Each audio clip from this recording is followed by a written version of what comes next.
ಬಿಜೆಪಿಯ ಕಮಲಕ್ಕೂ ರಾಷ್ಟ್ರೀಯ ಪುಷ್ಪ ಕಮಲಕ್ಕೂ ಇರುವಂತ ವ್ಯತ್ಯಾಸವೇ ಗೊತ್ತಿಲ್ಲ ಈ ಕಳ್ಳರಿಗೆ. ಅಲ್ಲಿ ಶಿವಲಿಂಗೇಗೌಡರಿಗೆ ಕಮಲ ನೋಡದ ತಕ್ಷಣ ಕೆರಳುತ್ತದೆ ಇವರ ಹಸ್ತ.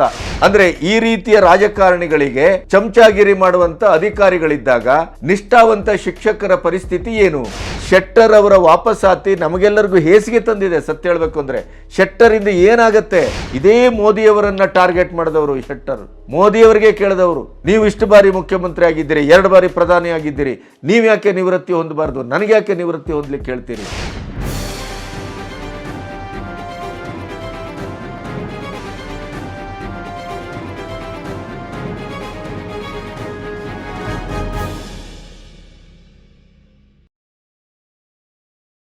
ನಮಸ್ತೆ, ಬಿ ಗಣಪತಿ ನ್ಯೂಸ್ ಚಾನಲ್ಗೆ ಸ್ವಾಗತ.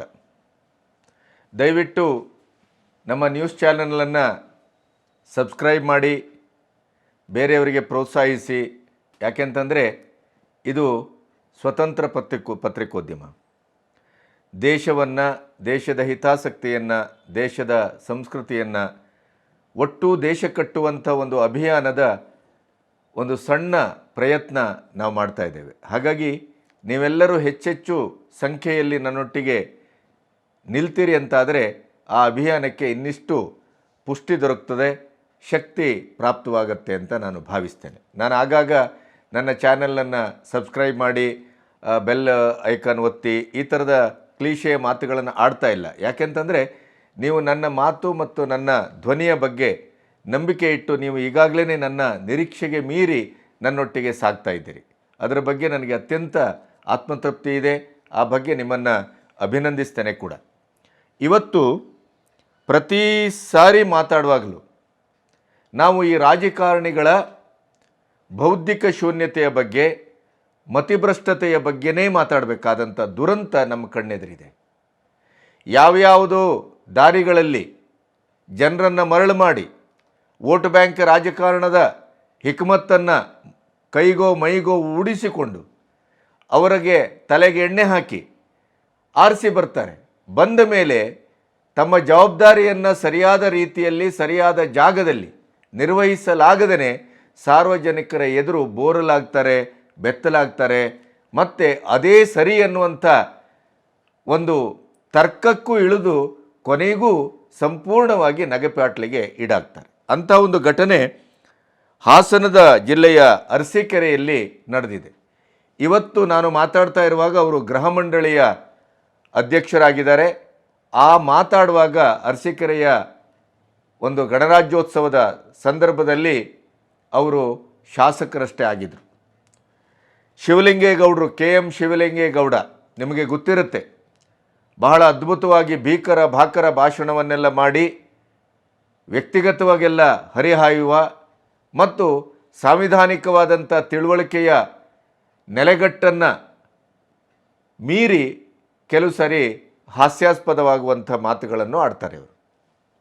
ಈ ಶಿವಲಿಂಗೇಗೌಡರು ಈಗ ಒಂದು ಅಮಾಯಕ ಶಿಕ್ಷಕಿಯ ಮೇಲೆ ಅವರು ಸಾಂವಿಧಾನಿಕವಾದಂಥ ರಾಷ್ಟ್ರ ಚಿಹ್ನೆಗಳನ್ನು ಇಟ್ಟುಕೊಂಡು ಗಣರಾಜ್ಯೋತ್ಸವ ಅನ್ನುವ ಕಾರಣಕ್ಕಾಗಿ ಅಲ್ಲಿ ತನ್ನ ಶಾಲಾ ಮಕ್ಕಳ ಮೂಲಕ ಒಂದು ಅದ್ಭುತವಾದಂಥ ಒಂದು ಸ್ಕಿಟ್ಟನ್ನು ಪ್ರದರ್ಶನ ಮಾಡಿದರು.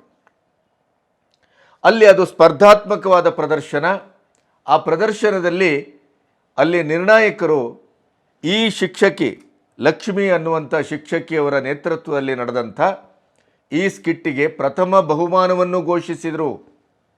ಆದರೆ ಈ ಎಡಬಿಡಂಗಿ ಶಾಸಕ ರಾಷ್ಟ್ರಾಂತರ ಏನು ಅಂತ ಗೊತ್ತಿಲ್ಲ, ಸಂವಿಧಾನ ಏನು ಅಂತ ಗೊತ್ತಿಲ್ಲ, ರಾಷ್ಟ್ರ ಚಿಹ್ನೆ ಅಂತ ಏನು ಗೊತ್ತಿಲ್ಲ, ಪಕ್ಷದ ಚಿಹ್ನೆಗೂ ರಾಷ್ಟ್ರದ ಚಿಹ್ನೆಗೂ ಇರುವಂಥ ವ್ಯತ್ಯಾಸದ ಬಗ್ಗೆ ಅದರ ಕನಿಷ್ಠ ಒಂದು ತಿಳುವಳಿಕೆ ಇಲ್ಲದೇ ಮಾತಾಡಿ ಅಲ್ಲಿ ಗಬ್ಬೆಬ್ಬಿಸಿ ಅದರ ವಿಡಿಯೋವನ್ನು ನಿಮಗೆ ತೋರಿಸ್ತೇವೆ. ಮಾಡಬಾರದ ಕೆಲಸವನ್ನು ಮಾಡಿದ್ದಲ್ಲದೇ ಆಡಬಾರದ ಮಾತುಗಳನ್ನು ಆ ಶಿಕ್ಷಕಿಯ ಮೇಲೆ ಆಡಿ, ಏನ್ರಿ ಮಕ್ಕಳಿಗೆಲ್ಲ ಕಲಿಸ್ತೀರಿ, ಏನು ತಲೆ ಹಾಳು ಮಾಡ್ತೀರಿ ಅವರನ್ನು, ಹಾಗೆ ಹೀಗೆ ಅಂತ ದರ್ಪ ದುರಹಂಕಾರದ ಮಾತನ್ನಾಡಿ ಇವತ್ತು ಇಡೀ ಜನಾಕ್ರೋಶಕ್ಕೆ ಕಾರಣ ಆಗಿದ್ದಾರೆ. ಎಂಥ ಒಂದು ದುಃಖದ ಮತ್ತು ದುರಂತದ ಸಂಗತಿ ಅಂತಂದರೆ, ಒಂದು ವೇದಿಕೆಯಲ್ಲಿ ಆ ಮಕ್ಕಳ ಪ್ರದರ್ಶನವನ್ನು ಸಾರ್ವತ್ರಿಕವಾಗಿ ಮೆಚ್ಚಿ ಅಲ್ಲಿಯ ನಿರ್ಣಾಯಕರು ಅವರಿಗೆ ಪ್ರಥಮ ಬಹುಮಾನವನ್ನು ಘೋಷಿಸ್ತಾರೆ.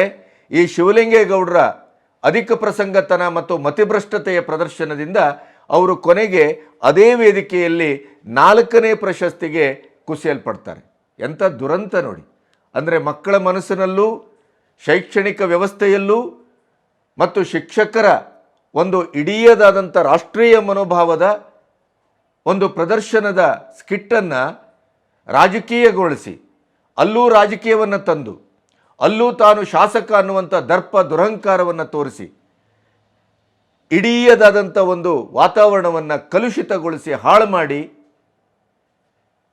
ತಾನೂ ಆ ಒಂದು ಸಂದರ್ಭವನ್ನು, ಆ ಪ್ರದರ್ಶನವನ್ನು ಅರ್ಥ ಮಾಡಿಕೊಳ್ದೇನೆ, ಮಾಡಿದವರ ಮನೋಭಾವವನ್ನು ಅರ್ಥೈಸಿಕೊಳ್ದೇನೆ ಎಡಬಿಡಂಗಿ ಮಾಡಿ ಅತ್ಯಂತ ಹೇಯವಾದಂಥ ಒಂದು ಕ್ಷಣವನ್ನು ಹಡೆದದ್ದಿದ್ದರೆ ಅದು KM ಶಿವಲಿಂಗೇಗೌಡರ ದುರ್ವರ್ತನೆಯಿಂದ ಅಂತ ಭಾಳ ನೋವಿನಿಂದ ಹೇಳಬೇಕಾಗಿದೆ.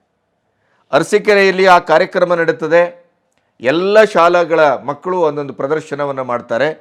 ರಾಷ್ಟ್ರೀಯ ಪಕ್ಷಿ ನವಿಲು, ರಾಷ್ಟ್ರೀಯ ಪ್ರಾಣಿ ಹುಲಿ, ರಾಷ್ಟ್ರೀಯ ಪುಷ್ಪ ಕಮಲ, ಹೀಗೆ ರಾಷ್ಟ್ರದ ಎಲ್ಲ ಚಿಹ್ನೆಗಳನ್ನು ಮಕ್ಕಳ ಕೈಯಲ್ಲಿ ಕೊಟ್ಟು ಅತ್ಯಂತ ಸುಂದರವಾಗಿ ಒಂದು ಸ್ಕಿಟ್ಟನ್ನು ಲಕ್ಷ್ಮಿ ಅನ್ನುವ ಶಿಕ್ಷಕಿಯವರು ಅವರ ನೇತೃತ್ವದಲ್ಲಿ ಪ್ರದರ್ಶನ ಆಗ್ತದೆ. ಅಲ್ಲಿ ಶಿವಲಿಂಗೇಗೌಡರಿಗೆ ಕಮಲ ನೋಡಿದ ತಕ್ಷಣ ಕೆರಳುತ್ತದೆ ಇವರ ಹಸ್ತ. ಯಾಕೆಂದರೆ ಇಡೀ ದೇಶದಲ್ಲಿ ಇವತ್ತು ಹಸ್ತವೇ ಭಾಳ ಡಿಕ್ಟೇಟರ್ಶಿಪ್ನಿಂದ ಇದೆಯಲ್ಲ ನೋಡಿ. ಎಲ್ಲೋದ್ರೂ ಅವರದೇ ಗೆಲುವು, ಎಲ್ಲೋದ್ರೂ ಅವರದೇ ಮೇಲ್ಗೈ. ಹಾಗಾಗಿ ಅವರಿವತ್ತು ಅಂಥ ಒಂದು ದುರಹಂಕಾರವನ್ನು ಪ್ರದರ್ಶಿಸ್ತಾರೆ. ಆ ಪ್ರದರ್ಶನ ಆಗಿ ಆ ಫಂಕ್ಷನ್ ನಡೀತಾ ಇರುವಾಗಲೇ ಅವರಿಗೆ ಪ್ರಥಮ ಪ್ರಶಸ್ತಿ ಬರುತ್ತೆ. ಆಮೇಲೆ ಇವರು ಅದನ್ನು ನಿರ್ಣಾಯಕರಿಗೆ ಹೇಳ್ತಾರೆ, ತಹಶೀಲ್ದಾರ್ಗೆ ಹೇಳ್ತಾರೆ. ಇದು ಈ ಒಂದು ಶೈಕ್ಷಣಿಕ ವ್ಯವಸ್ಥೆಯಲ್ಲೂ ಕೂಡ ರಾಜಕೀಯವನ್ನು ತರಲಾಗಿದೆ, ಇದು ಎಷ್ಟರ ಮಟ್ಟಿಗೆ ಸರಿ, ಇದು BJPಯ ಪ್ರಚಾರದ ಒಂದು ಸಂಕೇತ ಆಗುವುದಿಲ್ವೇ, ಹಾಗೆ ಹೀಗೆ ಅಂತೆಲ್ಲ ವಾಚಾಮ ಗೋಚರವಾಗಿ ಮಾತಾಡಿ ಅವರನ್ನು 4ನೇ ಪ್ರಶಸ್ತಿಗೆ ಇಳಿಸಿದ್ದಷ್ಟೇ ಅಲ್ಲ, ಆ ಫಂಕ್ಷನ್ನಿನ ಕೆಳಗಿಳಿದು ಬಂದಾಗ ಅವರು ಯಾವ್ಯಾವ ರೀತಿ ಅವಾಚ್ಯ ಶಬ್ದಗಳಲ್ಲಿ ಮತ್ತು ಅನಾಗರಿಕರಾಗಿ ಅಸಂವಿಧಾನಿಕವಾಗಿ ಒಂದು ಜನತಂತ್ರ ವ್ಯವಸ್ಥೆಯ ಭಾಗವಾಗಿದ್ದಂಥ ಶಾಸಕರು ಇದು ವರ್ತಿಸುವ ರೀತಿಯ ಅಂತ ನೋಡಿ ಅವರ ಮಾತನ್ನು ಕೇಳಿ. ನಾವು ಪಿಕಾಕ್ ತೋರಿಸಿದ್ದೀವಿ. ರಾಷ್ಟ್ರೀಯದ್ದು ಇದು ಚಿಹ್ನೆ ಅಂತ ಪಕ್ಷದ ಹೆಂಗೆ ಗೊತ್ತು ಉದ್ಧಾರ ಮಾಡ್ತೀವಿ ಮಕ್ಕಳನ್ನ. ಸರಿ ಹೋಗೋದಿಲ್ಲ ಅಲ್ಲ, ನೋಟಿಸ್ ಕೊಡ್ಬೇಕಾಗುತ್ತೆ. ಹೇಳ್ಬೇಕು ಸರ್, ನೀವು ಕರ್ಕೊಂಬಂದ್ ಮಕ್ಕಳನ್ನ ಪಬ್ಲಿಕ್ ಫಂಕ್ಷನ್ ಕೊಡ್ಬೇಕಾರೆ ಯಾವ್ಯಾವ ಸಿಂಬಲ್, ಈಗ ಅಶೋಕ ಸ್ತಂಭ ತೋರಿಸಿರಿ, ತಡೀರಿ, ಪಿಕಾಕ್ ತೋರಿಸಿರಿ, ಅದೇನದು ಆಯ್ತು, ಕಮಲ ತೋರಿಸಿರಿ, ಏನದು ಅದನ್ನ ಹೇಳ್ಬೇಕು, ನ್ಯಾಷನಲ್ ಸಿಂಬಲ್ ಅಂತ ಹೇಳಿ. ನೀವು ಆತರ ತಗೊಂಡ್ಬಂದಿದ್ರ ಪಕ್ಷದಲ್ಲ ಅಂದ್ರೆ ಅದು ಪಕ್ಷದ ಆಗಿದೆ. ಸುಮ್ಮನೆ ಅದನ್ನ ತಗೊಂಡಾರ ಅವರು.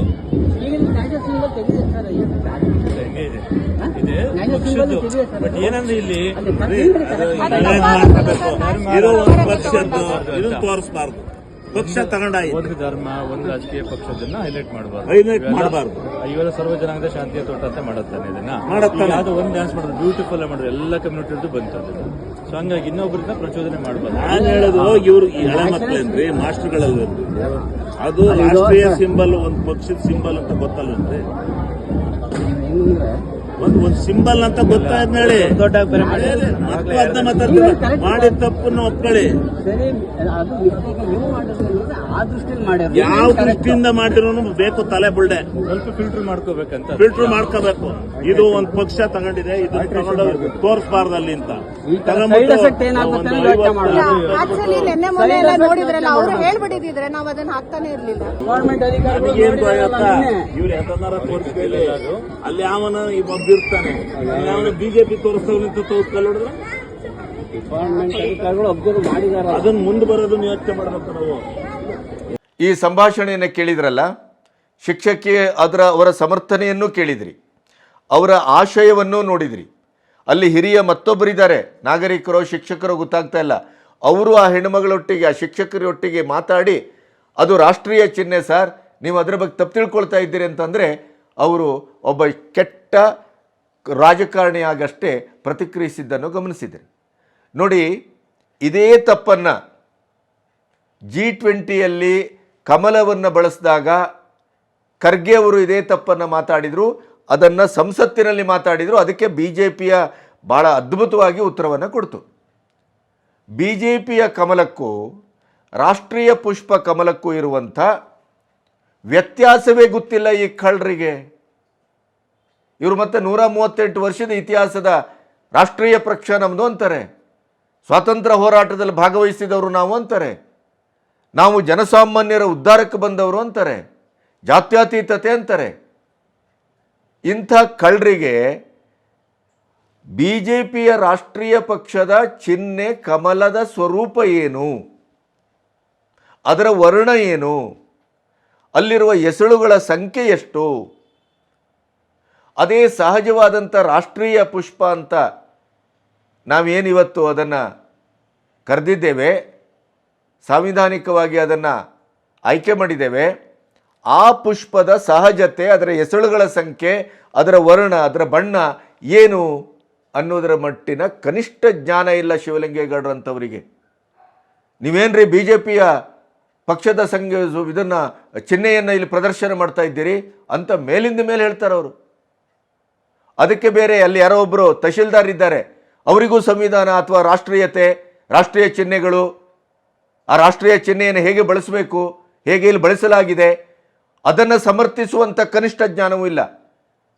ಅವರ ಶಾಸಕರು ನಾಳೆ ಎಲ್ಲಾದರೂ ನನಗೆ ಟ್ರಾನ್ಸ್ಫರ್ ಮಾಡಿದರೆ ನಾಳೆ ಅವರು ಅಧಿಕಾರಕ್ಕೆ ಬರುವುದಿಲ್ಲ ಅಂತ ಗ್ಯಾರಂಟಿ ಏನು? ಅವ್ರದ್ದೇ ಸರ್ಕಾರ ಇದೆ, 136 ಸೀಟ್ ಬೇರೆ, ನಾಳೆ ನನ್ನ ತಲೆ ಮೇಲೆ ಬಂದು ಕೂತ್ಕೊಂಡ್ರೆ. ಆ ಕಾರಣಕ್ಕಾಗಿ ಅವರೂ ಕೂಡ ಶಿಕ್ಷಕರಿಗೆ ಹರಿಯಾಯ್ತಾರೆ. ಎಂಥ ದರಿದ್ರ ಅಧಿಕಾರಿ ಇರ್ಬೋದು ನೋಡಿ, ಲೆಕ್ಕ ಹಾಕಿ ನೀವು. ಅಂದರೆ ಈ ರೀತಿಯ ರಾಜಕಾರಣಿಗಳಿಗೆ ಚಮಚಾಗಿರಿ ಮಾಡುವಂಥ ಅಧಿಕಾರಿಗಳಿದ್ದಾಗ ನಿಷ್ಠಾವಂತ ಶಿಕ್ಷಕರ ಪರಿಸ್ಥಿತಿ ಏನು? ಈಗಾಗಲೇ ಅವರನ್ನು ಬಳಸಬಾರದ ಕೆಲಸಕ್ಕೆ ಬಳಸಿ, ಮಾಡಿಸಬಾರದ ಕೆಲಸವನ್ನು ಮಾಡಿಸಿ, ಮನೆ ಮನೆಗೆ ಹೋಗಿ ಅದನ್ನು ಸಂಖ್ಯೆ ಕಲೆಕ್ಟ್ ಮಾಡ್ಕೊಬನ್ನಿ, ಚುನಾವಣೆ ಆದರೆ ಬಾಕ್ಸ್ ಹೊತ್ಕೊಂಡು ಹೋಗಿ, ಏನೇ ಆದರೂ ಶಿಕ್ಷಕರನ್ನು ಬಳಸುವಂಥ ಒಂದು ಕೆಟ್ಟ ಸಂಪ್ರದಾಯ ನಮ್ಮ ಆಡಳಿತದಲ್ಲಿದೆ. ಶಿಕ್ಷಣದ ಕೆಲಸವನ್ನು, ಅದರ ಅಧ್ಯಯನವನ್ನು ಅಥವಾ ಶಿಕ್ಷಕರು ಮಾಡಬಹುದಾದಂಥದ್ದ ಅವರ ವ್ಯಾಪ್ತಿಯ ಒಂದು ಅರ್ಜಿತ ಸತ್ಯಗಳು, ವಾಸ್ತವಗಳು ಅಂತೇನಿದೆ, ಅವರದೇ ಆದಂಥ ಹಾವ್ಸಾಲ್ ಅಂತೇನಿದೆ, ಅಧ್ಯಯನ, ಅರ್ಜನೆ, ಆಮೇಲೆ ಅದನ್ನು ಅಭಿವ್ಯಕ್ತಿಗೊಳಿಸುವಂಥದ್ದು, ಇದಕ್ಕೆ ಅವ್ರಿಗೆ ಸಮಯ ಇಲ್ಲ. ಎಲ್ಲ ರೆವಿನ್ಯೂ ಡಿಪಾರ್ಟ್ಮೆಂಟಿನ, ಇನ್ನೊಂದು ಡಿಪಾರ್ಟ್ಮೆಂಟಿನ ಎಲ್ಲ ಕೆಲಸಗಳನ್ನು, ಕೋವಿಡ್ ಬಂದರೂ ಅವರೇ, ಕಾಲ್ರಾ ಬಂದರೂ ಅವರೇ, ಡೆಂಗ್ಯೂ ಬಂದರೂ ಅವರೇ, ಅವರು ಮನೆಗೆ ತಿರುಗಿ ಅವರು ಹಾಳು ಬಿದ್ದು ಹೋಗಲಿ, ಅವರು ಸತ್ತೋಗಲಿ, ತೊಂದರೆ ಇಲ್ಲ ಅವರಿಗೆ. ಅವರ ಸುರಕ್ಷತೆಗಾಗಿ ಏನನ್ನೂ ಮಾಡೋದಿಲ್ಲ ಅವರು. ಯಾವುದೇ ರೀತಿಯಲ್ಲಾದರೂ ಕೂಡ ಇವತ್ತು ಶಿಕ್ಷಕರು ಯಾವುದೇ ಒಂದು ಕ್ಷಣವನ್ನು ಶಿಕ್ಷಣಕ್ಕಾಗಿ ಮಾತ್ರ ಮೀಸಲಿಟ್ಟು ಒಂದು ಶಿಕ್ಷಕ ವೃತ್ತಿಯನ್ನು ಮಾಡ್ತಾ ಇದ್ದಾರೆ ಅಂತಂದರೆ ಅದು ಶುದ್ಧಾಂಗ ಸುಳ್ಳು. ಅದು ಪ್ರಾಥಮಿಕ ಶಾಲೆಯಲ್ಲಂತೂ 100ಕ್ಕೆ 100 ಅವರು ಹರಕೆಯ ಕುರಿಗಳು. ಅಂಥ ಒಂದು ಸ್ಥಿತಿಯಲ್ಲಿದ್ದಂಥ ಶಿಕ್ಷಕರಿಗೆ ಒಂದು ರಾಷ್ಟ್ರೀಯ ಚಿಹ್ನೆಗಳನ್ನು ಬಳಸಿಕೊಂಡು ರಾಷ್ಟ್ರೀಯತೆಯ ಪ್ರದರ್ಶನವನ್ನು ಸಂವಿಧಾನದ ಮೇಲಿನ ನಂಬಿಕೆಯಿಂದ ಮಾಡಲಿಕ್ಕೆ ಹೊರಡಲಿಕ್ಕೂ ಇವತ್ತಿನ ಸ್ವಾತಂತ್ರ್ಯ ಇಲ್ಲ. ಅದನ್ನೂ ರಾಜಕಾರಣ ಮಾಡ್ತೀರಿ ಅಂತಾದರೆ ಶಿವಲಿಂಗೇಗೌಡರೇ, ನಿಮ್ಮ ತಲೆಯಲ್ಲಿ ಏನಿದೆ? ಸಗಣಿ ಇದೆಯೋ? ಇನ್ನೇನಿದೆ? ಬರೇ ಬಾಯಲ್ಲಿ ಅಬ್ಬರಿಸ್ಬಿಟ್ರೆ ನಾನು ರಾಜಕಾರಣಿ ಆಗ್ತೇನೆ ಅಂತ ಭಾವಿಸಿದ್ರ? ಜನ ಛೀ ಥೂ ಅಂತ ಉಗಿತಾರೆ ನಿಮ್ಮನ್ನು. ಯಾಕೆಂತಂದರೆ ರಾಷ್ಟ್ರೀಯ ಪುಷ್ಪ ಕಮಲ ಅನ್ನೋದೇ ನಿಮಗೆ ಗೊತ್ತಿಲ್ಲ. ನಿಮಗೆ ಗೊತ್ತಿರೋದು BJPಯ ಚಿಹ್ನೆ ಅಂತ. ನಾನೊಂದು ಮಾತು ಹೇಳ್ತೇನೆ, ಈಗ ಮೋದಿಯವರು ಎಲ್ಲೇ ರೋಡ್ ಶೋ ಮಾಡಲಿ ಅಲ್ಲೂ ಹೋಗಿ ಅವರು ಕೈ ಎತ್ತುತ್ತಾರೆ ಹೀಗೆ, ಆಯಿತಾ? ಎಲ್ಲರೂ ರಾಜಕಾರಣಿಗಳು ಮಾಡ್ತಾರೆ. ಹಾಗಾದರೆ ಅದನ್ನು ಕಾಂಗ್ರೆಸ್ಸಿನ ಪ್ರಚಾರ ಅಂತ ಭಾವಿಸ್ತೀರಾ? ಹಾಗಾದರೆ ಮೋದಿಯವರು ಮಾಡಿದ ಇಷ್ಟು ಅದ್ಭುತವಾದಂಥ ರೋಡ್ ಶೋನ ಒಟ್ಟು ಪರಿಣಾಮ BJPಯ ಬದಲು ನಿಮ್ಮ ಚಿಹ್ನೆ ಕೈಗೆ ಸಿಗಬೇಕಿತ್ತಲ್ಲ? ಅಥವಾ ಇನ್ನು ಮುಂದೆ ಯಾರೋ BJPಯವರೇ ಕೈ ಎತ್ತಿ ಹಿಂಗಂದರು ಅಂತ ಆದರೆ ಆವಾಗ ಅವರ ಕೈಯನ್ನು ಕತ್ತರಿಸಬೇಕಾ ಅಥವಾ ಕೈಗೆ ಒಂದು ಗ್ಲೌಸ್ ಹಾಕಿ ಕಳಿಸ್ಬೇಕಾ? ಏನು ಮಾಡಬೇಕು? ಪೊರಕೆ ಆಮ್ ಆದ್ಮಿ ಚಿಹ್ನೆ. ಹಾಗಾದರೆ ಯಾವುದೋ ಒಂದು ನಿಮ್ಮ ಫಂಕ್ಷನ್ನಲ್ಲಿ ಪೊರಕೆಯಲ್ಲಿ ಕಸ ಗುಡಿಸುವಾಗವೇ ಇಲ್ವಾ? ಯಾಕೆಂತಂದ್ರೆ ಅದು ಆಮ್ ಆದ್ಮಿ ಚಿಹ್ನೆ ಆಗ್ಬಿಡುತ್ತಲ್ಲ. ಏನು ಮಾಡಬೇಕು ಅದಕ್ಕೆ?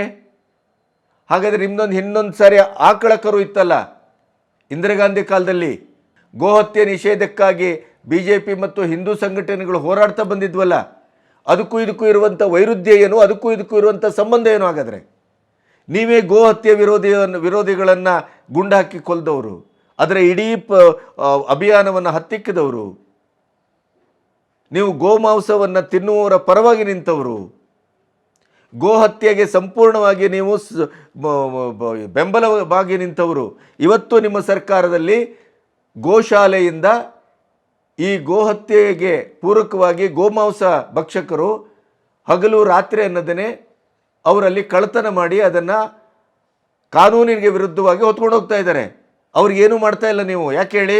ನಿಮ್ಮದೇ ಸರ್ಕಾರ, ನಿಮ್ಮ DK ಶಿವಕುಮಾರ್ ಮೊನ್ನೆ ಮಂಗಳೂರಲ್ಲಿ ಘೋಷಿಸಿದ್ರಲ್ಲ, ಇದು ಮುಸ್ಲಿಮರ ಸರ್ಕಾರ, ಇದು ನಿಮ್ಮದೇ ಸರ್ಕಾರ, ನಿಮ್ಮ ರಕ್ಷಣೆಗೆ ನಾವಿದ್ದೇವೆ, ನೀವು ದೇಶ ರಕ್ಷಣೆಯನ್ನು ಮಾಡಬೇಕು ಅನ್ನುವಂಥ ಒಂದು ಅದ್ಭುತವಾದಂಥ ಹೇಳಿಕೆಯನ್ನು ಕೊಟ್ಟರಲ್ಲ, ಚಾರಿತ್ರಿಕವಾದಂಥ ಹೇಳಿಕೆ. ಅದರ ಹಿನ್ನೆಲೆಯಲ್ಲೇ ಬಂದಿದೆ ಜ್ಞಾನವ್ಯಾಪಿ. ಇಡೀ ಪ್ರಪಂಚದಲ್ಲಿ, ದೇಶದಲ್ಲಿ ಎಲ್ಲಾದರೂ ಒಂದು ಸಂಸ್ಕೃತದ ಹೆಸರನ್ನು ಇಟ್ಟುಕೊಂಡಂಥ ಮಸೀದಿ ಇದ್ದದನ್ನು ನೋಡಿದ್ದೀರಾ? ಅದು ಜ್ಞಾನವ್ಯಾಪಿ ಮಾತ್ರ. ಅದರ ಅರ್ಥ ಏನು? ನೀವು ದೇಗುಲವನ್ನು ಒಡೆದು ಮಸೀದಿ ಕಟ್ಟಿದ್ದೀರಿ ಅಂತಲೇ ಅರ್ಥ ಆಗಿತ್ತದು. ಆದರೆ ಅದಕ್ಕೆ ಎವಿಡೆನ್ಸ್ ಬೇಕಲ್ಲ. ಅದನ್ನು ಈಗ ವಾರಣಾಸಿಯ ಕೋರ್ಟು ಆರ್ಕಿಯಾಲಜಿಕಲ್ ಡಿಪಾರ್ಟ್ಮೆಂಟ್ ಕೊಟ್ಟಂಥ ವರದಿಯನ್ನು ಬಟ್ಟಂ ಬಯಲು ಮಾಡಿ ಹಿಂದೂಗಳಿಗೂ ಮುಸ್ಲಿಮರಿಗೂ ಇಬ್ಬರು ಕಕ್ಷಿದಾರರಿಗೆ ಕೊಟ್ಟಿದೆ. ಅದರ ಇದು ಬಂದಿದೆ, ಅದನ್ನು ಮಾತಾಡ್ತೇನೆ. ಅಂದರೆ ನೀವು ಎಂಥ ಒಂದು ದುರ್ಭಿಕ್ಷದ ಸಂದರ್ಭದಲ್ಲಿದ್ದೀರಿ, ನಿಮಗೆ ಮತಿಭ್ರಷ್ಟತೆ ಸಾಮೂಹಿಕವಾಗಿ ಅಡರಿದೆಯಾ ಅಂತ ನನಗೆ ಸಂದೇಹ ಬರ್ತಾ ಇದೆ. ಮತ್ತು ಎಂಥ ಅಮಾನುಷವಾದಂಥ ವರ್ತನೆ ನಿಮ್ಮದು. ಶಿಕ್ಷಕಿಯ ಮೇಲೆ ಈ ರೀತಿ ನಿಮ್ಮ ದರ್ಪವನ್ನು ತೋರಿಸೋದಾ? ಹಾಗಾದರೆ ರಾಷ್ಟ್ರೀಯ ಚಿಹ್ನೆ ಬಳಸಲೇಬಾರದನು? ಕಮಲ ರಾಷ್ಟ್ರೀಯ ಚಿಹ್ನೆ ಅನ್ನುವಂಥ ಪರಿಜ್ಞಾನದಲ್ಲಿ ನೀವು ಅದನ್ನು ನೋಡಿದ್ದಿದ್ರೆ ಅವರಿಗೆ ಪ್ರಥಮ ಬಹುಮಾನ ಬಂದದನ್ನು 4ನೇ ಬಹುಮಾನಕ್ಕೆ ಇಳಿಸ್ತಿರಲ್ಲ. ಆ ಮಕ್ಕಳ ಮನಸ್ಸಿನ ಮೇಲೆ ಏನಾಗಬೇಕು? ಆ ಮಕ್ಕಳಿಗೆ ಏನು ಹಿಂಸೆ ಆಗಿರಬೇಕು? ಈ ಹಿನ್ನೆಲೆಯಲ್ಲಿ ನಿಮ್ಮ ಮೇಲೆ ಯಾಕೆ ಒಂದು ಕೇಸ್ ಫೈಲ್ ಮಾಡಬಾರ್ದು? ಶಿಕ್ಷಕಿಯ ಮೇಲೆ, ಅಬಲ ಶಿಕ್ಷಕಿಯ ಮೇಲೆ ಆ ರೀತಿಯ ದುರ್ವರ್ತನೆಯನ್ನು ಮಾಡಿದಿರಿ, ಮಕ್ಕಳ ಮನಸ್ಸಿನ ಮೇಲೆ ಘಾಸಿಗೊಳಿಸಿದಿರಿ, ಸಾರ್ವಜನಿಕವಾಗಿ ರಾಷ್ಟ್ರೀಯ ಚಿಹ್ನೆಗೆ ಅವಮಾನ ಎಸಗಿದ್ದೀರಿ ನೀವು. ಕಮಲ ಅನ್ನೋದು ಕೇವಲ BJPಯ ಚಿಹ್ನೆ ಅಲ್ಲ, ಮತ್ತು BJPಯ ಚಿಹ್ನೆಗೂ ಕಮಲದ ಚಿಹ್ನೆಗೂ ಅತ್ಯಂತ ಸ್ಪಷ್ಟವಾದಂಥ ವ್ಯತ್ಯಾಸ ಇದೆ. ವರ್ಣ ಬೇರೆ, ಎಸಳುಗಳ ಸಂಖ್ಯೆ ಬೇರೆ, ಅದರಲ್ಲಿ ಅಡಿಯಲ್ಲಿರುವಂಥ ಈ ಎಲೆಗಳ ಕಲರ್ ಬೇರೆ, ಎಲ್ಲವೂ ಬೇರೆ. ಏನಾಗಿದ್ದೀರಿ ನಿಮ್ಮ ಕಾಂಗ್ರೆಸ್ನವರಿಗೆ? ಏನು ಮಾಡಲಿಕ್ಕೆ ಹೊರಟಿದ್ದೀರಿ? ಭಯೋತ್ಪಾದಕರೊಟ್ಟಿಗೆ ಕೈ ಜೋಡಿಸೋದಲ್ದೇ ದೇಶವನ್ನು ಮುರಿದು ಮುಕ್ಕಲಿಕ್ಕೆ ಭಯೋತ್ಪಾದಕರೊಟ್ಟಿಗೇ ತಮ್ಮ ಸಂಪೂರ್ಣವಾದಂಥ ಬೆಂಬಲವನ್ನು ವ್ಯಕ್ತಪಡಿಸಿ ಅವರೊಟ್ಟಿಗೇ ಮಸಲತ್ತು ಮಾಡ್ತಾ ಇರೋರೊಟ್ಟಿಗೆ ವೋಟ್ ಬ್ಯಾಂಕಿಗಾಗಿ ನಿಂತಿದ್ದೀರಿ. ರಾಷ್ಟ್ರೀಯ ಚಿಹ್ನೆ ಅಂದರೆ ಏನು ಅಂತ ಗೊತ್ತಿಲ್ಲ, ರಾಷ್ಟ್ರೀಯತೆ ಅಂದರೆ ಏನು ಅಂತ ಗೊತ್ತಿಲ್ಲ. ಸಂವಿಧಾನದ ಬಗ್ಗೆ ಮಾತಾಡ್ತೀರಿ, ನಿಮಗೆ ಬೇಕಾದಂಗೆ ಸಂವಿಧಾನವನ್ನು ಬಳಸ್ಕೊಳ್ತೀರಿ. ಇದು ಅತ್ಯಂತ ನಾಚಿಕೆಗೇಡು. ನಿಜವಾಗಿ ಶಿವಲಿಂಗೇಗೌಡರು ಸಾರ್ವತ್ರಿಕವಾಗಿ ಲಕ್ಷ್ಮಿ ಅನ್ನುವ ಆ ಶಿಕ್ಷಕಿಗೆ ಕ್ಷಮೆ ಕೇಳಬೇಕು. ರಾಷ್ಟ್ರೀಯ ಚಿಹ್ನೆಗೆ ಅವಮಾನ ಮಾಡಿದ್ದಕ್ಕಾಗಿ ಅವರು ಕ್ಷಮೆ ಕೇಳಬೇಕು. ಇಂಥ ಒಂದು ದುಷ್ಟತನವನ್ನು, ದರ್ಪವನ್ನು, ದುರಹಂಕಾರವನ್ನು ಶಿವಲಿಂಗೇಗೌಡರು ಅದನ್ನು ನಿರಂತರವಾಗಿ ಮಾಡ್ಕೊಂಡು ಬಂದಿದ್ದಾರೆ. ಇದೇನು ಹೊಸ್ತಲ್ಲ. ಆದರೆ ಒಂದು ಮಕ್ಕಳ ಮನಸ್ಸನ್ನು, ಒಂದು ಶೈಕ್ಷಣಿಕ ವ್ಯವಸ್ಥೆಯನ್ನು, ಒಂದು ಶಾಲಾ ವ್ಯವಸ್ಥೆಯನ್ನು ಕೂಡ ರಾಜಕೀಯಕ್ಕೆ ಬಳಸಿದ್ದು ಶಿಕ್ಷಕಿ ಲಕ್ಷ್ಮಿಯವರಲ್ಲ. ನೀವು ರಾಜಕೀಯ ಮಾಡಿದ್ದು, ನೀವು ರಾಜಕೀಯವನ್ನು ತಂದದ್ದು, ನೀವು ಅಲ್ಲಿ ದುರ್ವರ್ತನೆಯನ್ನು ತೋರಿದ್ದು. ಇದು ಅತ್ಯಂತ ಅಕ್ಷಮ್ಯ. ಮತ್ತು ಜನ ಇದಕ್ಕೆ ನಿಮಗೆ ಉಗಿದು ಉಪ್ಪಿನಕಾಯಿ ಆಲ್ರೆಡಿ ಹಾಕ್ತಾ ಇದ್ದಾರೆ. ಎಂಥ ದರಿದ್ರ ಬುದ್ಧಿ ರೀ ನಿಮ್ಮದೆಲ್ಲ. ಏನು ಮಾಡಲಿಕ್ಕೆ ಹೊರಟಿದ್ದೀರಿ? ಇದೇ ದುರಹಂಕಾರ ನಿಮಗೆ ಬಂದಿತ್ತು. 136 ಸೀಟು ಬಂದ ತಕ್ಷಣ ಬಿಟ್ಟಿ ಭಾಗ್ಯ ರಾಷ್ಟ್ರೀಕರಣಗೊಳಿಸ್ತೇವೆ, ಬಿಟ್ಟಿ ಭಾಗ್ಯವನ್ನು ದೇಶವ್ಯಾಪಿ ಅದನ್ನು ಹಚ್ಚುತ್ತೇವೆ, ನಾವು ಮೋದಿಯನ್ನು ಇಳಿಸೇಸಿದ್ದ, ನಾವೇ ಗೆಲ್ತೇವೆ ಅನ್ನುವಂಥ ದುರಹಂಕಾರ ಇತ್ತು. ಅದಕ್ಕಾಗಿಯೇ ಅಹಂಕಾರಕ್ಕೆ ಉದಾಸೀನವೇ ಮದ್ದು ಅಂತ ಮೋದಿಯವರು, ಶಾ ಅವರು ಸುಮ್ಮನೆ ಕೂತಿದ್ರು. ಪಂಚರಾಜ್ಯ ಚುನಾವಣೆ ಬಂತಲ್ಲ, ಅಲ್ಲಿಯವರೆಗೂ ಸತ್ಯ ಹೇಳಬೇಕು ಅಂದರೆ ಈ ನಿಮ್ಮ ಕರ್ನಾಟಕದ ಈ ಅದ್ಭುತವಾದ ಗೆಲುವು, ಕರ್ನಾಟಕದ ದರಿದ್ರ BJPಯವರ ಈ ಕೋಲ್ಕೊಟ್ಟು ಪೆಟ್ಟು ತಿಂದಂಥ ಆತ್ಮದ್ರೋಹ ಮತ್ತು ಹಣಕ್ಕಾಗಿ, ಭ್ರಷ್ಟಾಚಾರಕ್ಕಾಗಿ, ಅಧಿಕಾರ ದಾಹಕ್ಕಾಗಿ, ಸ್ವಜನ ಪಕ್ಷಪಾತಕ್ಕಾಗಿ ಸಂಪೂರ್ಣವಾಗಿ ಆಡಳಿತ ಯಂತ್ರವನ್ನು ಸ್ಥಗಿತಗೊಳಿಸಿ ಅವರೂ ದುರಹಂಕಾರದಲ್ಲಿ ಮೆರೆದರು. ಮೋದಿಯವರ ಹೆಸರಿದೆ, ನಾವು ಬರ್ತೇವೆ, ನೀವೇನು ಕಡ್ದು ಕಟ್ಟೋದು ಅಂತ. ಎರಡೂ ಕಡೆ ಅಹಂಕಾರ ಪಟ್ಟರೆ ಏನಾಗುತ್ತೆ ಅನ್ನೋದಕ್ಕೆ ಕರ್ನಾಟಕದ ಚುನಾವಣೆ ಬಹಳ ಅದ್ಭುತವಾದ ಸಾಕ್ಷ್ಯನ ಕೊಡ್ತು. ಒಂದು ಕಡೆ ನೀವು ಅಹಂಕಾರದಿಂದ ಬೀಗಿ ಪಂಚರಾಜ್ಯ ಚುನಾವಣೆಯಲ್ಲಿ 3 ರಾಜ್ಯ ಕಳ್ಕೊಂಡು 1 ರಾಜ್ಯ ಪಡ್ಕೊಂಡ್ರಿ, ನಿಮ್ಮ ದುರಹಂಕಾರಕ್ಕೆ ಮಣ್ಣಾಯಿತು. BJPಯ ಇಲ್ಲಿಯವರೆಗೂ ಕೂಡ ಇವರ ಹಣೆ ಬರ ಏನು ಅನ್ನೋದು ಸಾರ್ವತ್ರಿಕವಾಗಿ ತಿಳ್ಕೊಳ್ಳಿಕ್ಕೆ ಅವರ ಅಹಂಕಾರವು ಮುಳುವಾಯಿತು. ಅದೇ ಅಮಿತ್ ಶಾ ಮತ್ತು ಮೋದಿಯವರು ಏನು ಮಾಡಿದ್ರು, ಒಂದು ರೀತಿಯಲ್ಲಿ ದೇಶದ ಇಡೀ ಟ್ರೆಂಡ್ ಬದಲಾಗ್ತದನೋ ಅನ್ನುವಂಥ ಭಯದಲ್ಲಿತ್ತು BJPಯೂ ಕೂಡ. ಆಮೇಲೆ ಇಡೀ ಬಹುಸಂಖ್ಯಾತರ ಹಿತಾಸಕ್ತಿಯನ್ನು ಗಮನಿಸುವಂಥ ಮತದಾರರು ಕೂಡ ದೇಶಿಕರು. ಆದರೆ ಅವರು ಅಸ್ತ್ರ ಶಸ್ತ್ರ ಬುದ್ಧಿವಂತಿಕೆ ಸಿಕ್ಕ ಸಣ್ಣ ಸಣ್ಣ ಅವಕಾಶಗಳನ್ನು ಕೂಡ ಸಂಪೂರ್ಣವಾಗಿ ಬಳಸ್ಕೊಂಡು ಏನು ಮಾಡಿದರು, ಪಂಚರಾಜ್ಯ ಚುನಾವಣೆಯಲ್ಲಿ ನಿಮಗೆ ಮರ್ಮಾಘಾತವನ್ನು ಮಾಡಿದರು. ಈಗ ನಿಮಗೆ ಸ್ವಲ್ಪ ವಾಸ್ತವದ ಅರಿವಾಗ್ತಾ ಇದೆ ನಿಮ್ಮವರಿಗೆ. ಅದಕ್ಕೂ ಏನು, ಶೆಟ್ಟರ್ ಅವರನ್ನು ಓವರ್ನೈಟ್ ಮತ್ತೆ ಮರಳಿ ಪಕ್ಷಕ್ಕೆ ಸೇರಿಸ್ಕೊಂಡ್ರು. ಅದು ಒಂದು ಕತೆ ಬೇರೆ. ಅನ್ನ ಹಳಸಿತ್ತು, ನಾಯಿ ಹಸಿದಿತ್ತು. ಈ ದರಿದ್ರ BJPಯವರಿಗೆ ಈ ಸಂದರ್ಭದಲ್ಲಿ ಬೇಕಾಗಿರಲಿಲ್ಲ. ಯಾಕೆಂತಂದರೆ ಪಂಚರಾಜ್ಯದ ಚುನಾವಣೆ ಅದು ಅಯೋಧ್ಯೆಯ ರಾಮ ಮಂದಿರದ ಉದ್ಘಾಟನೆಗೆ ಒಂದು ಕೊಟ್ಟಿತ್ತು, ಒಂದು ಇಂಬನ್ನು ಕೊಟ್ಟಿತ್ತು, ಇನ್ನಿಷ್ಟು ಶಕ್ತಿಯನ್ನು ಕೊಟ್ಟಿತ್ತದು. ಅದನ್ನು ಪೀಕಿಗೆ ತೆಗೆದುಕೊಂಡೋಗಿ ಒಂದು ಅದ್ಭುತವಾದಂಥ ಕ್ಲೈಮ್ಯಾಕ್ಸನ್ನು ಮಾಡಿದ್ದು, ಆತ್ಯಂತಿಕವಾದಂಥ ದರ್ಶನ ಸುಖವನ್ನು ಇಡೀ ವಿಶ್ವಕ್ಕೆ ಪರಿಚಯಿಸುವ ಮೂಲಕ ಅದನ್ನು ಸಮರ್ಥವಾಗಿ ಬಳಸಿಕೊಂಡದ್ದು BJPಯ ನಾಯಕರು ಅಮಿತ್ ಶಾ ಮತ್ತು ಮೋದಿಯವರ ಆ ಬಡ. ಇವತ್ತು ಅವರು ಏನು ಮಾಡ್ತಾ ಇದ್ದಾರೆ ಅಂದರೆ, ಎಲ್ಲೆಲ್ಲಿ ಸಿಗತ್ತೋ ಅಲ್ಲಲ್ಲಿ ಸಂಪೂರ್ಣವಾಗಿ ಅದನ್ನು ಲಾಭವನ್ನು ಬಳಸ್ಕೊಳ್ತಾ ಇದ್ದಾರೆ. ಇವತ್ತು ಏನಾಗ್ತಾ ಇದೆ ಬಿಹಾರದಲ್ಲಿ, RJD ಲಲ್ಲೂ ಪ್ರಸಾದ್ ತನ್ನ ಮಗನನ್ನೇ ಮುಖ್ಯಮಂತ್ರಿ ಮಾಡಬೇಕು, ನಿತೀಶ್ ಕುಮಾರನ್ನು ಹೊರಗಟ್ಟಬೇಕು, ಅವರನ್ನು ಮುಗಿಸಬೇಕು ರಾಜಕೀಯವಾಗಿ ಅಂತ ಹೊರಟ್ರಲ್ಲ. ಅದಕ್ಕೆ ಈಗ ನಿತೀಶ್ ಕುಮಾರ್ ತಿರುಗಿ ನಿಂತಿದ್ದಾರೆ. ಮತ್ತು ನಿತೀಶ್ ಕುಮಾರ್ ಜಂಪಿಂಗ್ ಸ್ಟಾರ್. ಅವರಿಗೆ ಅಧಿಕಾರ ಸಿಗತ್ತೆ, ಅಧಿಕಾರಕ್ಕಾಗಿ ಅಂತ ಆದರೆ ಅವರು ಯಾವ ಪಕ್ಷದೊಟ್ಟಿಗೂ ಮತ್ತೆ ಹೊಂದಾಣಿಕೆ ಮಾಡ್ಕೊಳ್ತಾರೆ. 2 ವರ್ಷದ ಹಿಂದೆ ಇದೇ NDAಯನ್ನು ಬಿಟ್ಟು BJPಯನ್ನು ಬಿಟ್ಟು RJD ಒಟ್ಟಿಗೆ ಸೇರಿಕೊಂಡ್ರು. ಈಗ RJD ಇವರಿಗೆ ಮರ್ಮಕ್ಕೆ ಚೂರಿ ಹಾಕ್ತಾ ಇದೆ. ಆದ್ದರಿಂದ ಈಗ ಮತ್ತೆ BJPಗೆ ಬರ್ತಾ ಇದ್ದಾರೆ. ಬಹುಶಃ ನಾಳೆ ಅವರ ಅಧಿಕಾರ ಪದಗ್ರಹಣ ಆಗ್ಬೋದು. ನಾನು ಹೇಳ್ತಾ ಇರೋದು, ಇಂಥ ಒಂದು ರಾಜಕಾರಣದಲ್ಲಿ ಇವತ್ತು ಶೆಟ್ಟರ್ ಅವರ ವಾಪಸಾತಿ ನಮಗೆಲ್ಲರಿಗೂ ಹೇಸಿಗೆ ತಂದಿದೆ. ಸತ್ಯ ಹೇಳಬೇಕು ಅಂದರೆ, ಶೆಟ್ಟರಿಂದ ಏನಾಗತ್ತೆ, ಅದು ಶಟರ್ ಮುಚ್ಚಿದ ಶೆಟ್ಟರ್. ಅದು ಇವತ್ತು ಅವರಿಗೆ ಅಜ್ಞಾನೋದಯ ಆಯಿತು.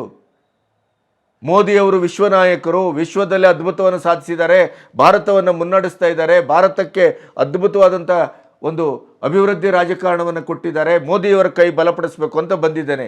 ಏನು ಕರ್ಮ ನೀವು ಬಲಪಡಿಸ್ತೀರಿ? ನಿಮ್ಮ ಹತ್ರ ಎಷ್ಟು ಓಟ್ ತರಲಿಕ್ಕೆ ಸಾಧ್ಯತೆ ಇದೆ?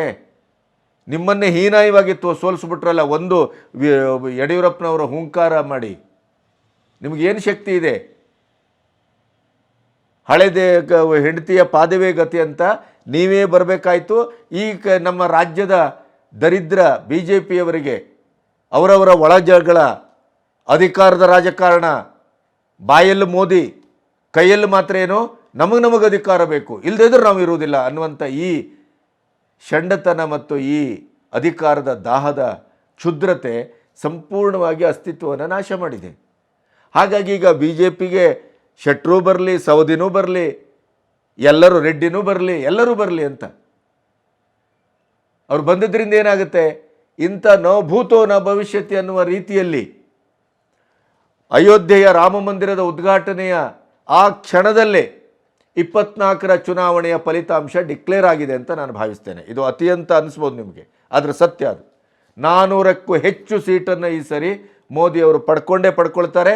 ಮತ್ತು ಇದು ಸಂಸ್ಕೃತಿಯ, ಸನಾತನ ಧರ್ಮದ, ಹಿಂದುತ್ವದ, ಬಹುಸಂಖ್ಯಾತರ ಆತ್ಮಬಲದ ಪುನರುತ್ಥಾನ ಅಷ್ಟೇ ಅಲ್ಲ, ಇಡೀ ದೇಶದ ಒಂದು ಅಭಿವೃದ್ಧಿಯ ಶಕೆಯ ಯುಗದ ಪುನರುತ್ಥಾನ. ಅದರ ಸಂಕೇತ ರಾಮ ಮಂದಿರದ ಪುನರ್ ಪ್ರತಿಷ್ಠಾಪನೆ. ರಾಮ ಯಾವ ರೀತಿಯಲ್ಲಿ ಇವತ್ತು ಇಡೀ ದೇಶಿಕರನ್ನು ಉಜ್ವಲವಾಗಿ ಅವರನ್ನು ಭಾವನಾತ್ಮಕವಾಗಿ ಒಂದು ಉತ್ಕರ್ಷದ ಯುಗಕ್ಕೆ ಕೊಂಡೊಯ್ದಿದ್ದಾನೆ ಅಂತಂದರೆ, ಬಹುಶಃ ಮೋದಿಯವರು ಯಾವುದೇ ಶ್ರಮ ಪಡದೇ ಇದ್ದರೂ ಕೂಡ ಈ ಸಾರಿ ಸಂಪೂರ್ಣವಾಗಿ 400ಕ್ಕೂ ಹೆಚ್ಚು ಸೀಟಿನ ಮೂಲಕ ಅವರು ಆರಿಸಬರುವುದು ಗ್ಯಾರಂಟಿ ಆಗಿದೆ. ಇದು ಮೋದಿ ಗ್ಯಾರಂಟಿಯೂ ಅಲ್ಲ, ಕಾಂಗ್ರೆಸ್ ಗ್ಯಾರಂಟಿಯೂ ಅಲ್ಲ, ಇದು ಜನ ಗ್ಯಾರಂಟಿ, ದೇಶದ ಭವಿಷ್ಯದ ಗ್ಯಾರಂಟಿ ಇದು. ಇಂಥ ಸಂದರ್ಭದಲ್ಲಿ ಶೆಟ್ಟರ್ ಅಂತವರ ಮರಳಿ ಪಡೆದುಕೊಳ್ಳುವಂಥ ಅಗತ್ಯವೇ ಇರಲಿಲ್ಲ, ಸೌದಿಗೆ ಗಾಳ ಹಾಕುವ ಅಗತ್ಯವೇ ಇರಲಿಲ್ಲ, ಅಥವಾ ಅಲ್ಲಿ ನಿತೀಶ್ ಕುಮಾರ್ರೊಟ್ಟಿಗೆ ಮತ್ತೆ ಸೇರಿ ಅಧಿಕಾರ ಮಾಡುವಂಥ ಅಗತ್ಯ ಇರಲಿಲ್ಲ. ಆದರೆ ರಾಜಕಾರಣ ಅಂತ ಬಂದಾಗ ಕಾಂಗ್ರೆಸ್ಸಿನ ಈ ದುರ್ವರ್ತನೆ, ದೇಶದ್ರೋಹಿತನ ವೋಟ್ ಬ್ಯಾಂಕ್ ರಾಜಕಾರಣಕ್ಕಾಗಿ ಇಡೀದಾದಂಥ ದೇಶದ್ರೋಹಿಗಳೊಟ್ಟಿಗೆ ಕೈ ಜೋಡಿಸಿ ಏನಕ್ಕೇನ ಮೋದಿಯವರನ್ನು ಕೆಳಗಿಳಿಸ್ತೇವೆ ಅನ್ನುವಂಥ ಈ ಹುಂಕಾರವನ್ನು, ಈ ದರ್ಪವನ್ನು ತಡೆಬೇಕು ಅನ್ನುವ ಕಾರಣಕ್ಕಾಗಿ ಅಣುರೇಣು ತೃಣಕಾಷ್ಟದಲ್ಲಿಯೂ ಕೂಡ ಏನಾದರೂ ಸಣ್ಣ ಅವಕಾಶ ಇದ್ದರೆ ಅದನ್ನು BJP ಉಪಯೋಗಿಸ್ಕೊಳ್ತಾ ಇದೆ. ಇದು ರಾಜಕಾರಣ, ಇದು ಚಾಣಾಕ್ಷತನ. ಈ ಕಾರಣಕ್ಕಾಗಿ ನಾವು ಇವತ್ತು ಶೆಟ್ಟರನ್ನು ಮತ್ತೊಂದ ಎಲ್ಲ ವಾಪಸ್ ಬರುವುದನ್ನು ಅದನ್ನು ರಾಜಕೀಯ ಕಾರಣದಿಂದ ನೋಡಬೇಕಾಗಿದೆಯೇ ಹೊರತು ಅದನ್ನು ಬೇರೆ ಒಂದು ದೃಷ್ಟಿಯಲ್ಲಿ ನೋಡಿದ್ರೆ ಇದಕ್ಕಿಂತ ನಿರ್ಲಜ್ಜ, ಹೇಸಿಗೆ ಮತ್ತು ಅಮಾನುಷವಾದಂಥ ರಾಜಕಾರಣ ಇರಲಿಕ್ಕೆ ಸಾಧ್ಯ ಇಲ್ಲ. ಇದೇ ಮೋದಿಯವರನ್ನು ಟಾರ್ಗೆಟ್ ಮಾಡಿದವರು ಶೆಟ್ಟರ್. ಮೋದಿಯವರಿಗೆ ಕೇಳಿದವರು, ನೀವು ಇಷ್ಟು ಬಾರಿ ಮುಖ್ಯಮಂತ್ರಿ ಆಗಿದ್ದೀರಿ, 2 ಬಾರಿ ಪ್ರಧಾನಿ ಆಗಿದ್ದೀರಿ, ನೀವು ಯಾಕೆ ನಿವೃತ್ತಿ ಹೊಂದಬಾರ್ದು, ನನಗೆ ಯಾಕೆ ನಿವೃತ್ತಿ ಹೊಂದಲಿಕ್ಕೆ ಹೇಳ್ತೀರಿ? ರಾಮನ ಬಗ್ಗೆ ಮಾತಾಡಿದರು, ರಾಮನ ಪ್ರತಿಷ್ಠಾಪನೆ ಬಗ್ಗೆ ಮಾತಾಡಿದರು, ಎಲ್ಲರ ಬಗ್ಗೆ ಮಾತಾಡಿದರು. ಮಾತಾಡದೇ ಇದ್ದೇನು ಕಮ್ಮಿನ ಶೆಟ್ಟರು? ಅಂಥ ಒಂದು ಪಾಖಂಡಿ ಥರ ವರ್ತಿಸಿದಂಥವರನ್ನು, ಮನೆದ್ರೋಹಿ ಕುಲದ್ರೋಹಿ ಥರ ವರ್ತಿಸಿದವರನ್ನು ಮತ್ತೆ ವಾಪಸ್ ತಗೊಂಡಿದ್ದೀರಿ. ಹೇಸಿಗೆ ರಾಜಕಾರಣಕ್ಕೆ ಇದಕ್ಕಿಂತ ಒಂದು ಒಳ್ಳೆಯ ಉದಾಹರಣೆ ಬೇಡ. ಆಮೇಲೆ ನಿರ್ಲಜ್ಜತೆಗೆ, ಆ ನಿರ್ಲಜ್ಜ ರಾಜಕಾರಣಕ್ಕೆ, ಆತ್ಮದ್ರೋಹಿ ರಾಜಕಾರಣಕ್ಕೆ, ಆತ್ಮವಿಹೀನ ರಾಜಕಾರಣಕ್ಕೆ ಶೆಟ್ಟರ್ ಅಂತ ಉದಾಹರಣೆ ಬಹುಶಃ ರಾಷ್ಟ್ರೀಯ ಉದಾಹರಣೆ. ಜನಸಂಘದಿಂದ ಬಂದಂಥ ಒಬ್ಬ ನಿಷ್ಠಾವಂತ ಕುಟುಂಬದಿಂದ ಬಂದಂಥವರು ಈ ಇಳಿ ವಯಸ್ಸಲ್ಲಿ BJPಯಲ್ಲಿ ಎಲ್ಲವನ್ನೂ ಪಡ್ಕೊಂಡು ತನಗೆ ಟಿಕೆಟ್ ಕೊಡಲಿಲ್ಲ ಅಂತೇಳಿ ಆ ಕಾಂಗ್ರೆಸ್ಗೆ ಹೋಗಿ ಕೂತ್ಕೊಂಡು ಮನೆಯಲ್ಲಿ ಬಹುಶಃ ಹೆಂಡತಿ ಒಟ್ಟಿಗೆ ಇವತ್ತೇನು ಅಡುಗೆ ಮಾಡಿದ್ದಿ ಅಂತ ಕೇಳುವಂಥ ಪರಿಸ್ಥಿತಿಯಲ್ಲಿ ಕೂತಿದ್ರು. ಅಧಿಕಾರವೂ ಇಲ್ಲ, ಮಂತ್ರಿ ಪದವಿಯೂ ಇಲ್ಲ, ಏನೂ ಇಲ್ಲ. MLC ಏನು ಮಣ್ಣಂಗಟ್ಟಿ MLC BJPಯನ್ನು ಇರಲಿಲ್ವಾ? ಅಲ್ಲೋಗಿ MLC ಆದದ್ದೇನು? ಇಂಥ ಒಂದು ಕೆಟ್ಟ ರಾಜಕಾರಣದ ಸಂದರ್ಭದಲ್ಲಿ ನಿಂತಿದ್ದೇವೆ ನಾವು. ಅದರ ಮಧ್ಯೆ ಈ ಶಿವಲಿಂಗೇಗೌಡರಂಥ ಉಡಾಳಗಿರಿ, ಶಿಕ್ಷಣ ವ್ಯವಸ್ಥೆಯನ್ನು ಕರ್ಬ್ ಮಾಡುವಂಥ ಉಡಾಳಗಿರಿ, ಇದನ್ನೂ ನಾವು ನೋಡಬೇಕಾಗಿದೆ. ಇಂಥ ಒಂದು ದರಿದ್ರ ಸ್ಥಿತಿಯಲ್ಲಿ ನಾವು ನಿಂತಿದ್ದೇವೆ. ಈ ರಾಜಕಾರಣ ಯಾವ್ಯಾವ ರೀತಿಯಲ್ಲಿ, ಯಾವ್ಯಾವ ಸ್ವರೂಪದಲ್ಲಿ, ಯಾವ್ಯಾವ ಕ್ಷೇತ್ರವನ್ನು ಅದು ತನ್ನ ಸ್ವಾರ್ಥಕ್ಕಾಗಿ ಹಾಳು ಮಾಡುತ್ತೋ ಅದನ್ನು ನಿರೀಕ್ಷೆ ಮಾಡಲಿಕ್ಕೂ ನಮಗೆ ಸಾಧ್ಯ ಇಲ್ಲ. ಆದರೆ ಜನ ಇವತ್ತು ಎಚ್ಚೆತ್ತಿದ್ದಾರೆ, ಜನ ಇವತ್ತು ಪ್ರತಿಭಟಿಸ್ತಾರೆ, ಜನ ಇವತ್ತು ನಿಮಗೆ ತಕ್ಕ ಶಾಸ್ತಿಯನ್ನು ಮಾಡಲಿಕ್ಕೆ ಹೊರಟಿದ್ದಾರೆ. ನಿಮ್ಮ ಸುಳ್ಳುಗಳನ್ನು ಎಷ್ಟೇ ಹೇಳಿ, ನೀವು ಇದೇ ಮೋದಿಯವ್ರ ಬಗ್ಗೆ ಎಂತೆಂಥ ಸುಳ್ಳನ್ನು ಪ್ರಚಾರ ಮಾಡ್ತಾ ಬಂದ್ರಿ. ಅದರಲ್ಲೂ ನಮ್ಮ DKಶಿ ಅವರು, ಅದರಲ್ಲೂ ನಮ್ಮ ಸಿದ್ದರಾಮಯ್ಯನವರು ಈಗಲೂ ಮಾಡ್ತಾ ಇದ್ದೀರಿ, ಆ ಪ್ರಶ್ನೆ ಬೇರೆ. ಆದರೆ ನಿಮಗೆ ಹೇಗೆ ತಿರುಮಂತ್ರ ಆಯ್ತದು? ಅದು ಜನ ಆಶೀರ್ವಾದ, ಅದು ಜನರ ಕೃಪೆ, ಜನರ ಪ್ರೀತಿ, ಜನರ ನಂಬಿಕೆ, ಜನರ ವಿಶ್ವಾಸ.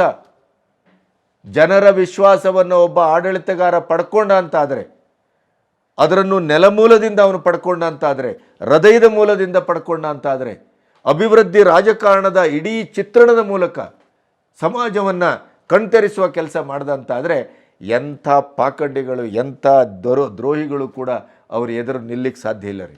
ನಿಮ್ಮ ಯಾವ ಸುಳ್ಳುಗಳು ನಿಲ್ಲಿಕ್ಕೆ ಸಾಧ್ಯ ಇಲ್ಲ. ನಿಮ್ಮ ಯಾವ ಜೋಡೋ ಯಾತ್ರೆಯೂ ಆಗುವುದಿಲ್ಲ, ನ್ಯಾಯ ಯಾತ್ರೆಯೂ ಆಗುವುದಿಲ್ಲ. ನ್ಯಾಯ ಯಾತ್ರೆ, ಜೋಡೋ ಯಾತ್ರೆಯ ಮೂಲಕ ನಾವು ಪ್ರೀತಿಯ ಅಂಗಡಿಯನ್ನು ತೆಗಿತೇವೆ ಅಂತ ಹೊರಟ್ರಿ, ನಿಮ್ಮ ಅಂಗಡಿಗಳೆಲ್ಲ ಮುಚ್ಚುತ್ತಾ ಇದೆಯಲ್ಲ. INDAದ್ದು ಇಂಡಿಯಾ ಕೂಟ ಸಂಪೂರ್ಣ ಛಿದ್ರವಾಗಿ ಹೋಯಿತು. ಅದಕ್ಕೆ ಆ ಶವದ ಪೆಟ್ಟಿಗೆ ಕೊನೆಯ ಮೊಳೆ ಇದು ನಿತೀಶ್ ಕುಮಾರ್ ಹೊಡಿತಾ ಇದ್ದಾರೆ ನಾಳೆ. ಇಂಥ ಒಂದು ದುರ್ಭಿಕ್ಷ ಸ್ಥಿತಿಯಲ್ಲಿದ್ದರೂ ಕೂಡ ದುರಂಕಾರದ ಮಾತು, ವೋಟ್ ಬ್ಯಾಂಕಿನ ರಾಜಕಾರಣದ ಮಾತು, ಅಲ್ಪಸಂಖ್ಯಾತರನ್ನ ಓಲೈಸಿ ನಾವು ಬೆಳಿತೇವೆ. ಇದೇ ಜ್ಞಾನವ್ಯಾಪಿಗೆ ಏನು ಹೇಳ್ತೀರಿ? ಈಗ ಏನು ಹೇಳ್ತೀರಿ? ತೆಲುಗು, ದೇವನಾಗರಿ, ಕನ್ನಡವನ್ನು ಸೇರಿ 34 ಶಾಸನಗಳು ಸಿಕ್ಕಿವೆ. ಅಲ್ಲಿಯ ಗೋಡೆಗಳಲ್ಲಿ, ಕಂಬಗಳಲ್ಲಿ ಎಲ್ಲ ಕಡೆ ಹಿಂದೂ ಚಿಹ್ನೆಗಳಿದೆ. ಏನೇನು ಆಯಿತು ಅಲ್ಲಿ ಅನ್ನೋದನ್ನು ಸಂಪೂರ್ಣವಾಗಿ ಆರ್ಕಿಯಾಲಜಿಕಲ್ ಡಿಪಾರ್ಟ್ಮೆಂಟು ಅದನ್ನು ಕೊಟ್ಟಿದೆ.